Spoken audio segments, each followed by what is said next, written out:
اس نے سگریٹ کا ایک کش لگایا اور اپنی محبوبہ کی تصویر بٹوے سے نکال کر اپنے دوستوں کو دکھانے لگا. چیک کر یار کیا کمال پیس ہے, ہونٹ چیک کر کیسے ہیں, بس تیرے بھائی پہ مرتی ہے.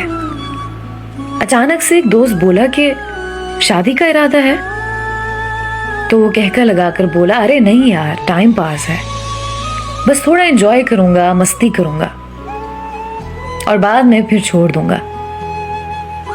میں گراؤنڈ میں پاس بیٹھی تھی, ان کی باتیں سن رہی تھی. فوراً اٹھی اور ان کے پاس چلی گئی اور میں اس لڑکے سے مخاطب ہو کر بولی کہ کیا تم اپنے کپڑے ان سب کے سامنے اتار سکتے ہو؟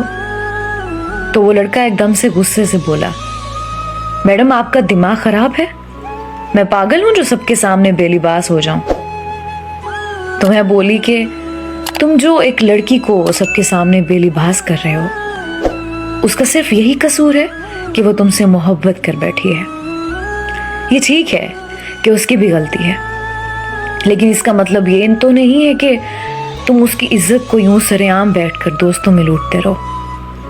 میں یہ کہہ کر وہاں سے پلٹ آئی اور گھر آتے ہوئے سوچتی رہی کہ مرد کتنے عجیب ہوتے ہیں نا, عورت کی عزت اپنی نظر سے ہی لوٹ لیتے ہیں اور پھر بھی عورت کو قصوروار ٹھہراتے ہیں.